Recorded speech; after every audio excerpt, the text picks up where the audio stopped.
Oh, NBA Straya, how are you going? Hey, Yanni, you good? You should be. Why is that, Jim? Well, it's Tuesday, April 28, all day. This is NBA Straya and basketball, give me the ball because I'm gonna dunk it, yeah! That's right. We had some absolute cracking games today. We had 2 Game 4s, we had a Game 5, and the Phoenix Suns have been eliminated from championship contention. Womp, womp, womp. Anyway, I'm your host, James Clements, here at Larry. I'm in the studios. We're going to go through some game wraps. That's the night for mate, no mates, Spud of the night, and better than Lonzo Ball. But a quick one today. So we'll just then jump straight into the Aussie Player Watch and the pick and previews for tomorrow, and that's it. So we'll get out of your hair nice and quick, smart. Amen. Yeah, it seems good, doesn't it? Yeah, so without further ado, let's get into it. Episode 1391 of NBA Straya. Let's go!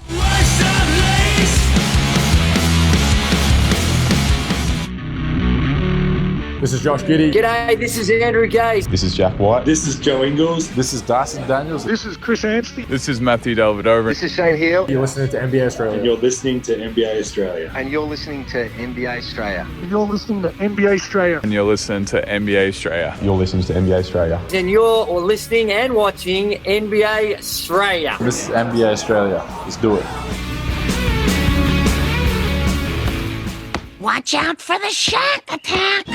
Oh, you better watch out for the Jamal Cain attack if you're Jalen Duren. Holy moly. That was, oh Lord. This is ridiculous. Oh, Lord. Oh, Lord. Jalen Duren, what happened there? Anyway, let's start today's show the way we start every show here at NBA Australia, usually with some sort of... There you go. Right, so what happened today, Jim? Well, they announced Rookie of the Year. There you go. And Cooper Flag wins Rookie of the Year. Now, this might come as a bit of a shock. I had Cooper as mine as well because I think all the arguments about... So, Con Knipple comes second, right? So, you get 56 first-place votes for Cooper Flag to 44 for Connie Nips, right? So, they split the hunch, 56-44. And you're like, all right, Connie Nips gets 1 third-place vote because... Clearly someone from Philly voted for VJ Edgecombe with a second-place vote. Morons. Dylan Harper got 5 third-place votes. That's fine. He was very, very good. But yes, the one person in Memphis, we get it. Cedric Coward, you like him. He got a 1 single third-place vote. Idiots. Just, again, if you're going to be giving out media awards and then some dipshit from Memphis votes for the Memphis dude or the... Yeah, fucking Jesus. Anyway.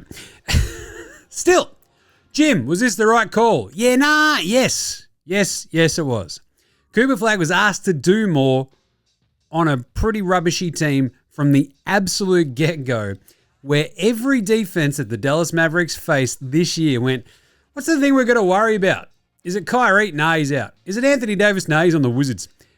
Is it Najee Marshall? It's like, no, it's probably the rookie phenom, Cooper Flag, who they're playing at point guard, and he's having a bit of a crazy, crazy time.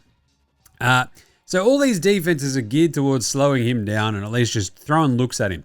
Connie Nips was the fourth option on a team that finished 10th. In the East, right? So it's like, oh, but Connie, the Hornets were good. I mean, to a fucking degree. Right, yes. But let's all just pump the brakes. So you've got to worry about LaMelo. You've got to worry about Brandon Spindles-Miller. You've got to worry about Miles Bridges, that piece of shit. And as Connie Nips gets better and better and better, everyone's realizing, oh, fuck, that rookie that they've got is pretty good too.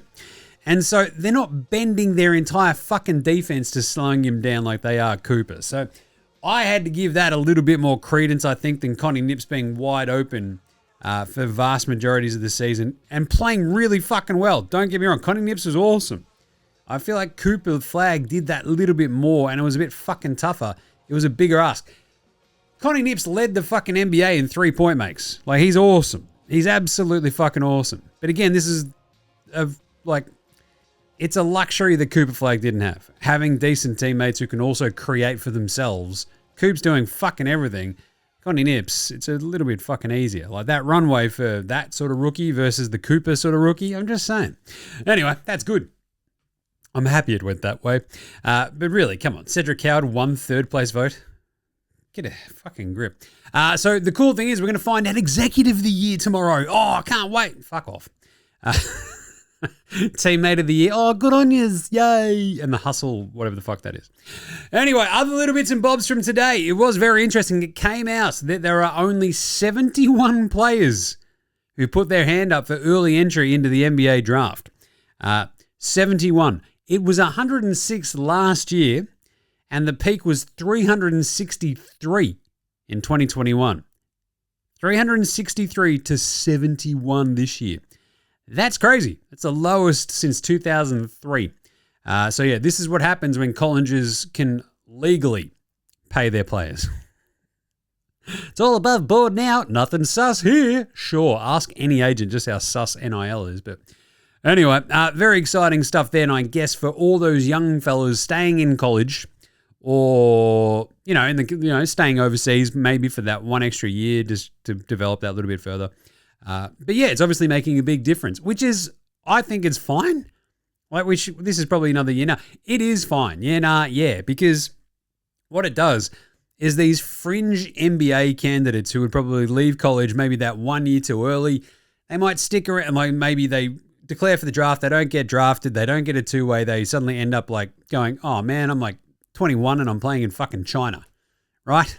And you're like, Jesus, that's life come at you fast kind of shit. But this way, there's the comfy college life. They might actually stick around and get their degree, which is kind of cool.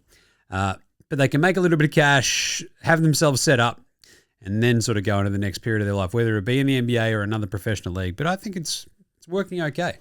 And then those 71 players who have actually entered the draft, hopefully, presumably, you feel like they've at least tested the waters, figure out that they're ready, and away we go. Everybody wins, hooray. Pat Riley's not retiring. I love him. He's so old and grumpy. He's like, I'm not going to retire. Fuck off. I'm not going to resign. I'm not going to apologize for being a play-in team. I'm not going to change. I'm not going to try to lose. I'm not going to tank. I want to have another championship parade down Biscayne Bay Road. And you're like, wow, that's pretty. Was it Biscayne Boulevard? Yeah. That's awesome. Yeah, he knows that he's getting Giannis or KD in the offseason, doesn't he? Yeah.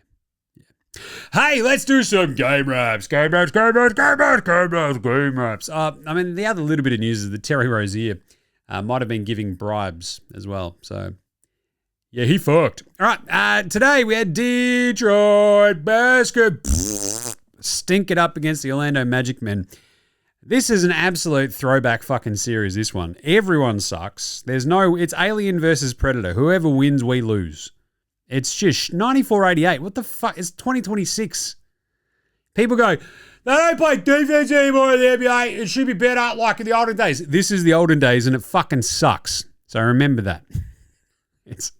This is fucking Ben Simmons-esque bricklaying shit, right? Benny the bricklayer, he's like it's Ben's bricklaying, right? Just off he goes. This was a crazy fucking game, though. Absolutely crazy. So Orlando win it to go up 3-1 in this series. And Detroit absolutely just shit all over the floor down there in Orlando. I don't know if it's something in the Floridia water. Wouldn't surprise me. But fucking hell, it was just an absolute mess. Orlando came flying out of the blocks. Like Detroit calling timeouts. It's up. Like Orlando up 12 out of nowhere. Detroit pulled it back. They led after the first quarter, 27-26. It was crazy. Orlando's just been stunned into silence. No one can hit a fucking shot. Orlando then just sort of, fucks around. Detroit take a lead. They go up 10 points in this second quarter. Orlando reel that all the way back in and lead by 2 at the half. You're like, what the fuck is going on? I feel like I'm taking crazy pills. They couldn't hit a shot. It was like a 17-6 run for the Magic at the end of the first half. Detroit they were like me and Tins. I like putting him away, but Detroit were like that but with turnovers. They're like, oh, yeah, I could go another turnover. Old mate will understand. I'll just have another turnover. I'm a bit late. I'll have another turnover. And off we go. 6 for Cade in the first half. It was crazy. Only 3 for Orlando as a team. And the fucking Pistons had 12. It was crazy. the thing is Orlando couldn't hit a three, right? They were 6 of 22 and 3 of those were made by Desmond Bain. The rest of the team was 3 of 18 from downtown. And you're like, this is how Detroit stay in it. And if they can do the thing that they did in game 2, where they just go whapang in the third quarter, they tried and they failed. They couldn't hit a fucking shot. Orlando was really good. They kept their noses in front. It was just a fucking rock fight. Absolute rock fight. And then it gets into this fourth quarter and Orlando is still up. And then bang, here it comes. Detroit, 6-0 run. We're tied up at 85-85. We've still got 5.5 minutes to go, Jim. It's like, yeah, let's go, Detroit. I picked you to win this one in 5. It's not going to happen, but fucking here we go. You should probably win this game. Oh, God, what's happened? Jamal Cain had the world's sickest dunk on your man Jalen Duren, but then he had this insane sick putback as well, where he just gets up. So I'm going to talk about the dunk on Duren in a second, but whoa. The putback goes crazy. Cade takes a shit 3, and he had taken another one just before that. It's super short. He looks cooked. Why is that, Jim? Because he's fucking having to do everything by himself. Right? Because remember the entire time in this season we were like, Detroit's good. Fuck, it'd be good if they got anything out of Jaden Ivey. And then they went, hang on a second, that dude fucking sucks. He's an absolute pain in my ass, your ass, everybody's ass. He's a pain in all our balls. Fuck off, Jaden Ivey. So they fuck him off, and this is their big trade deadline move. They get the Ginger Ninja Kevin Huerter, who played a total of 3 minutes and did sweet fuck all today. Gee, do you reckon it would have been better to go a little bit bigger game hunting, Jim? Yeah, no. Yeah, fucking. How much would Desunmu help on this fucking team right now? I'm telling you that much. Dennis Jenkins is going completely MIA. It sucks. Karis, my sweet baby Karis LeVert. He's battling, but they're just shit. The offense sucks. If they had have just gone out and done the Michael Porter Jr., fuck it. Let's have a little bit of a swing. We're good. Our defense is awesome. I know that Michael Porter Jr. is a fuckhead as well, and everyone fucking hates him. But I'll tell you what, hopes and vibes and continuity don't score 20 points a fucking game. And that's what they need right now. And they're not getting it. But AO, MPJ, they had all the opportunities in the world to go and pay for those players, pick them up in a trade. Yes, Tobias Harris is a lovely bloke. We all know that. Also, you know what? Perfectly fucking Tobias Harris as an NBA player. He is the absolute middle of all NBA. He's the middle. He is absolutely mid. If you go above that, you're giving yourselves a fucking chance. Oh, but Jimmy's a good settler. I don't fucking care sometimes a settler. What's he won? Right? If you're going to swing, you don't have a fucking swing with a short bat. You have a swing with a full fucking bat. It's crazy. Anyway, so the point being, it goes 85-85, and the Detroit basketballing Pistons then score one single point for the next 5 minutes and 21 seconds of crunch time until a meaningless sort of putback tip shot from Isaiah Beef Stew with 3 seconds remaining on the clock. That's how they got to 88. Yes, the Magic only scored 9 points in that time themselves, but that's sometimes enough. The Desmond Bain bank shot 3 was massive, and also Thompson, he and Amen at the end of these games, they both go fucking MIA as well for their respective teams. He misses a couple of free throws after Paolo missed a couple of free throws early just to keep them in this fucking game, the Pistons, and they couldn't take advantage of it. Jalen Suggs single-handedly tried to win this for the Pistons. He was taking some of the most horrific shots you've not seen since I was taking shots on the Ballarat High School blacktops. It was fucked. Anyway, and there you go. They win. So they're now the 6th, 8th seed to go up 3-1 in a series. The four of the other 5 advanced as well. So I'm just saying Orlando are right there knocking on the door. But yeah, 1 point in 5 minutes and 21 seconds of crunch time to end that fourth quarter is fucking abhorrent. And when you have shit like that happen, you're like, you are allowed to go, we fucking told you so. Jesus. Kevin Huerter is not helping that, apparently. Nor is Duncan Robinson. I don't know. Just white guy shooters. I mean, we've had enough of them this week, haven't we? Cade Cunningham ends up with 25, 9, and 6. Jim, that's not bad. He shot 7 of 23. And what did he shoot on threes, Jim? What was it? How'd he go from downtown?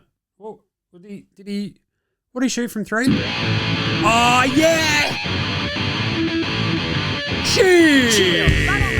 that's right. Kay Cunningham shot 3-11 from downtown. The big one, though, was 8 turnovers. That's pretty fucking bad. The Pistons as a team, to be honest, they went 6 of 30 from downtown. So 38% from the floor as well. 20 turnovers. Just a fucking horror show.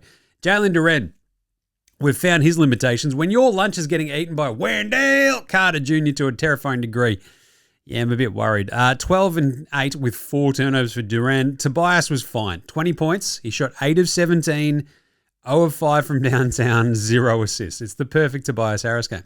Well, the perfect Tobias Harris game is 16 points on about 15 shots. And yeah. Tobias, can you get us 20 points? 16 points. You got it, boss. Duncan Robinson, 2 of 8 from the floor, 1 of 6 from 3. Duncan Robinson, you've got one job.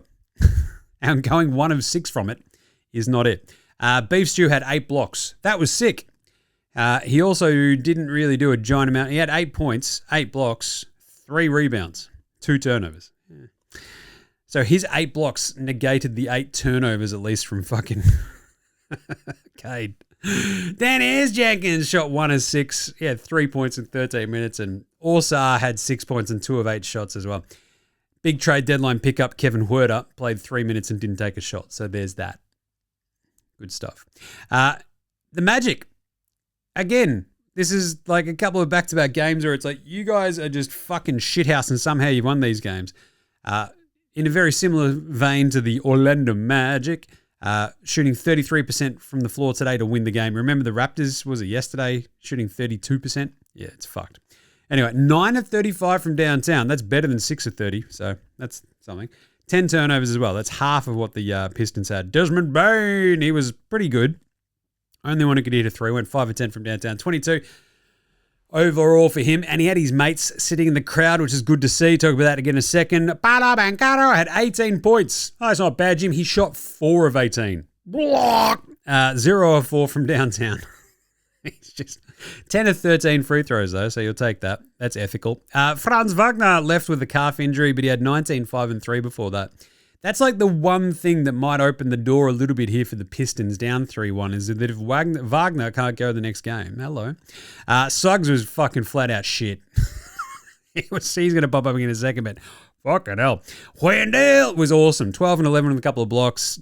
Jamal Cain was unreal too. 8 and 9. That dude is a weapon. Go black to silver, whatever. But wow, 3-1. The Orlando Magic lead. That's pretty cool. They're like the same as the 23 Miami Heat. They're only 8 seeds in the last decade to go up 3-1 on a number 1 seed. That's pretty good. So there you go. 3-1. The 8 seeds up on the 1 seed. Are Detroit frauds? We'll talk about that in Yeah Nars tomorrow. OKC sent Phoenix packing. 131-122. That's sad, isn't it? Not really, because we knew it was going to happen. It's exactly what I picked in the series preview. Well, I don't give a fuck who OKC is playing. They're going to sweep any of them out of the play-ins. Because what was it? It was going to be Phoenix or Portland. Portland beat them, so Portland jumped to the 7 seed. Phoenix ended up winning the play-in game against the Warriors, and they become the 8 seed in whack. 4-zip. Interesting game, though. The Phoenix Flamethrowers sort of got a little bit going in that second quarter. They're up 7 in the second quarter. It's like 55-48 or whatever. And then in OKC go, oh, it's 100% the meme of holding the game controller, and then the next panel is you're leaning in closer to pay attention. It's exactly what OKC did. Love a good verbal meme. Did I explain it well? SGA gets up and about. There's suddenly, it's 62-62. Another run to close out the half, a 15-5 run, and you're like, fucking hell, 75-60, 13-5. 75-67 at the half. And OKC had 12 or 20 from downtown at that point. Booker was ice cold. He got going a little bit in the third, but it's like 80-74. And you're like, ooh, look out. And then you fucking turn around and it was 90-76. Yeah, that'll do just about. But then there was a really good run from Phoenix towards the end of the third. They drag it back to 99-92. But then there's a huge Caruso 3, puts them back up 10. And pedal to the metal basically there from OKC. They just sort of kept it. Every shot, it felt like they had an answer. And it sort of stayed around that 10-14 point mark or whatever it was. And this is the thing. Phoenix's defense just wasn't ever good enough to slow down OKC to get 3 to 4, the single 3 to 4 stops that you need to get yourself into that game properly, to give yourself a shot.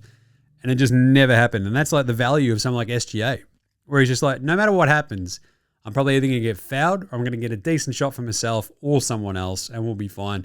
He had a sick little handoff dunk to Isaiah Hartenstein, basically, that packed him off, and that was it. That'll do, pig. That'll do for the Suns. They still went 53% from the floor. I mean, they did score, 122 points. But yeah, defense optional here. 14 of 39 from downtown. Booker had 24, but again, he shot 8 of 16. Again, that's the third most on his own team.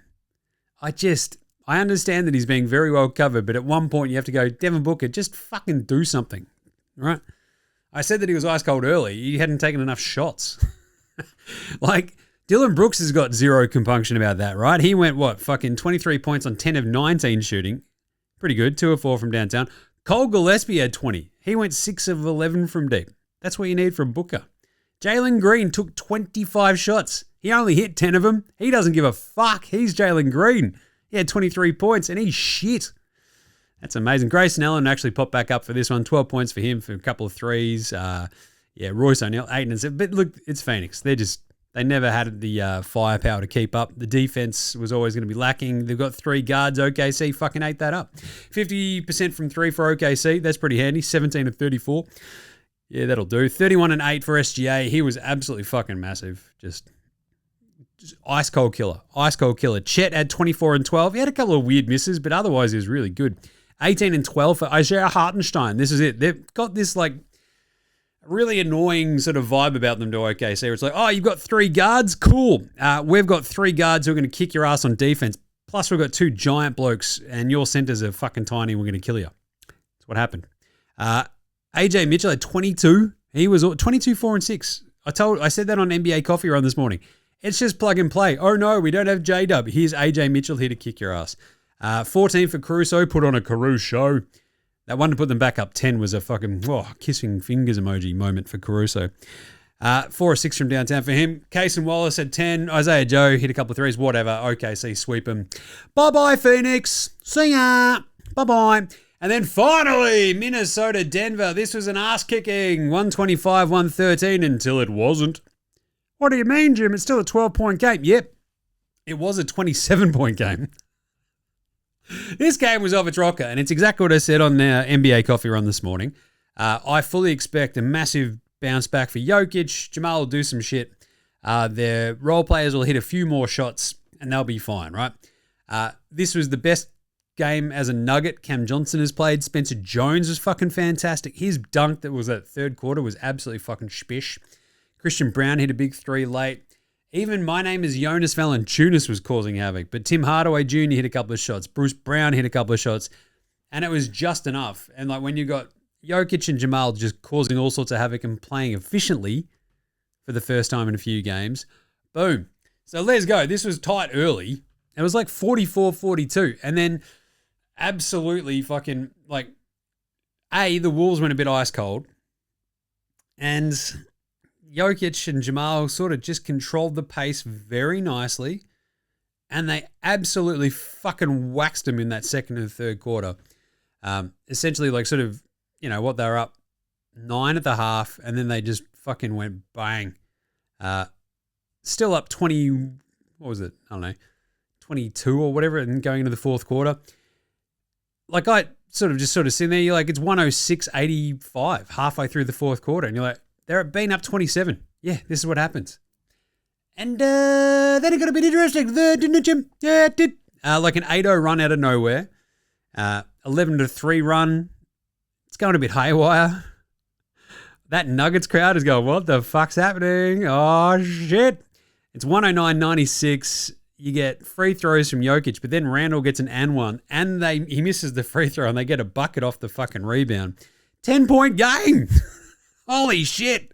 It's 111-101, and then Brown hits that 3. They turn it over. Murray gets a nice steal and a layup.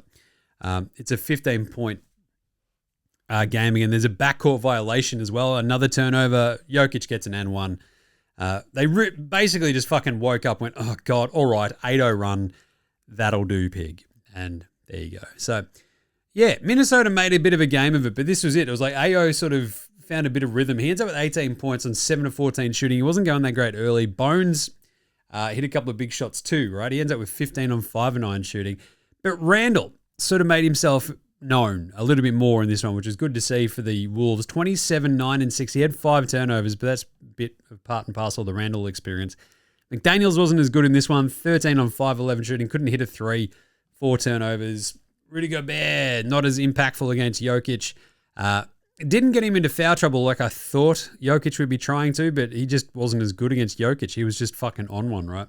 Conley started. He had 4 points, 17 minutes. He's old.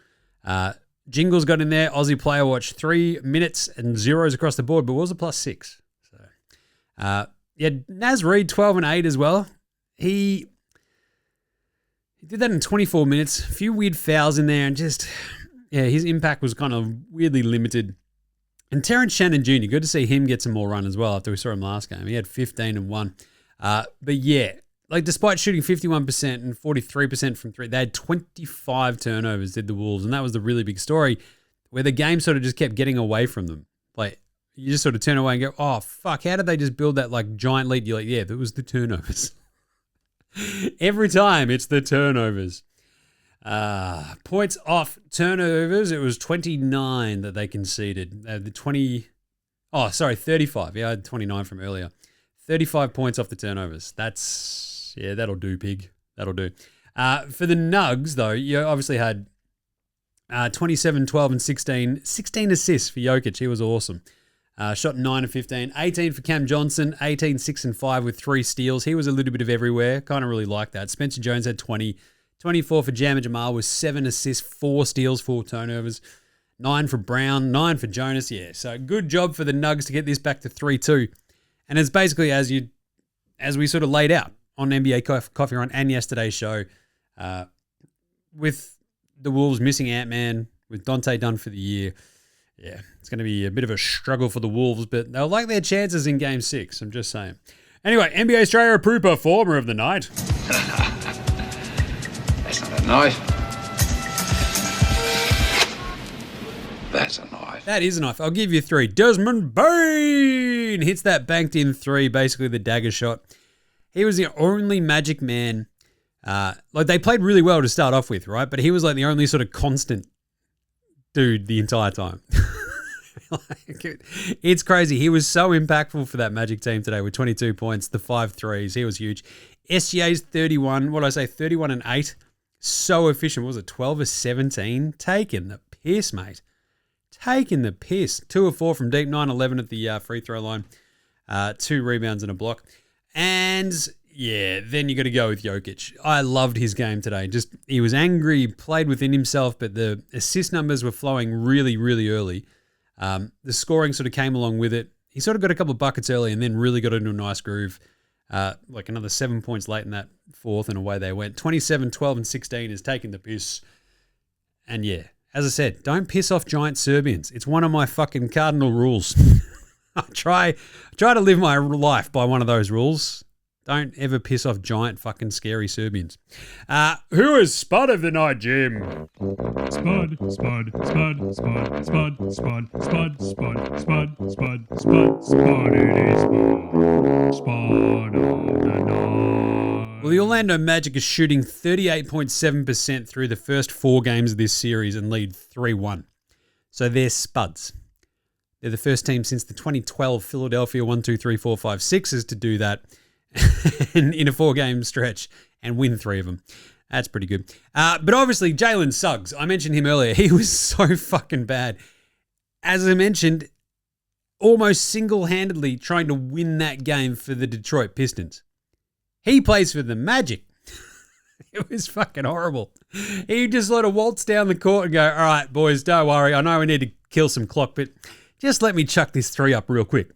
And you're like, Jalen, you're horrible. Don't do that again. He was 1 of 11 from deep and 1 of 13 from the floor. And all times Spud-worthy effort in the playoffs. So Jalen Suggs, we doff our collective hats. There you go. What about old mate, no mates? Old mate, no mate. Old mate, no mate. Old mate, no mate. Old mate, no mate. mates. Old mate, no mates. Old mate, no mates. Well, I'm going to give you a bit of Desmond Bain, but his mates were there. So I feel like he's old mate, no mates, because he's got no new mates where he is now. And his old mates love him so much, Jaren Jackson Jr. and Ja Morant, that they went and supported their buddy playing for his new team. It's like when people come to, like, as a bartender, I was a bartender for years, you go to a new bar or whatever, your first couple of shifts, and then a bunch of your mates come in, they're like, hey, and you're like, oh God, here we go. And it was awesome. It was very, very nice. But it also made me realize, I'm like, is he just like the world's most friendly bloke and they all love him? Or is he like the classic dude who sort of like left high school, went to uni, never made friends at uni, and just sort of stuck friends with all his high school mates? So maybe. Couldn't be me. Right. But old mate, no mates is also that ref, James Williams. He had an absolute nightmare again yesterday in that Rockets-Lakers game. I forgot to mention this about the Taru toss out, right? The Adu, yeah. It was just absolutely crazy. And like even LeBron brought up after the game, he's like, what's he doing? Throwing him out. Like the kid's just out there in his first playoff game and it's just Adu Tiero, and it's just like, what are you doing here, mate? This is just, would you stop throwing people out of the bloody game? This is the bloke who got called out by Devin Booker the other day, all the dumb shit he keeps doing. The dude can't keep reffing. What are we, Adam Silver, get a fucking hold of your refs, you idiot. Jesus, that's just chaos. Anyway, pantsing of the night.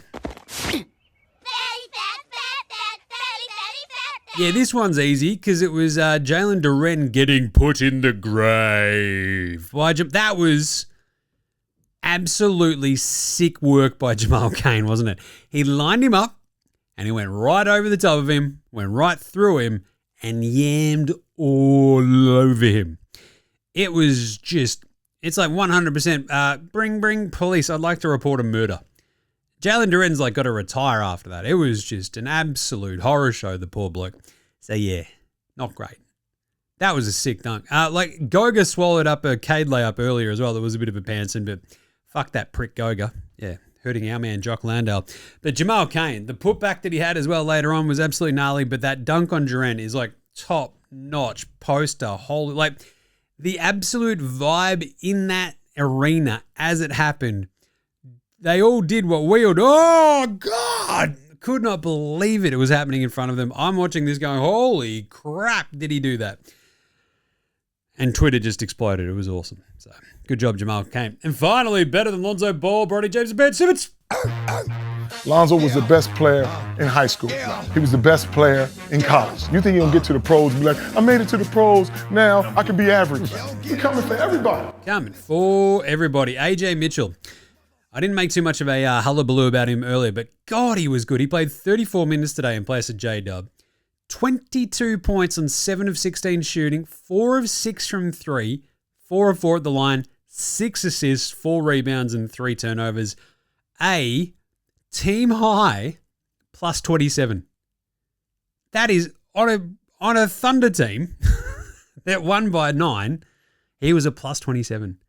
AJ Mitchell kicks ass. And if I'm any other team, all I'm trying to do is go like, hey, geez, OKC, it looks like you got too many players here. You can't pay them all.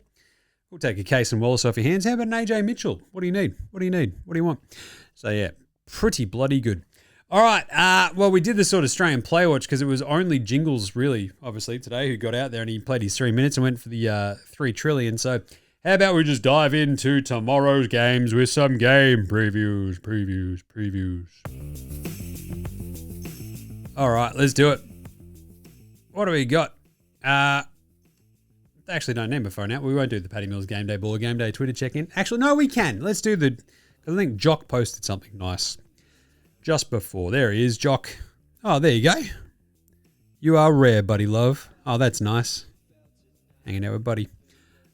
What a legend. Jock Landau, good teammate. Tomorrow's games. What do we got? 3 Game 5s. You know what that means? 2 knockout games again. It's pretty good. This is absolute rubber hits the road time. And that's why I brought up yesterday. It's kind of weird that we only had 2 2-2 series. 2 for 2. 2 for 222. Philly Boston is not one of those. It's 3-1.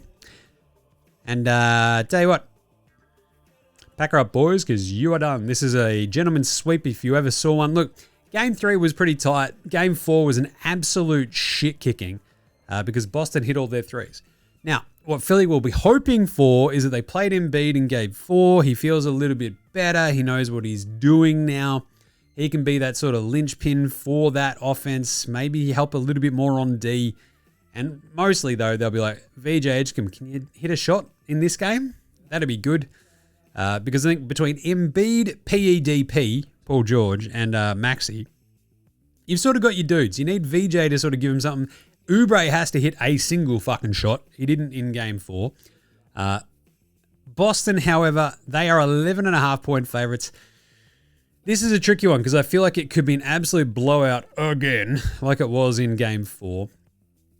Because we know that Boston can just go on these runs where they just smoke every three under the fucking sun. They hit a franchise record in Game 4.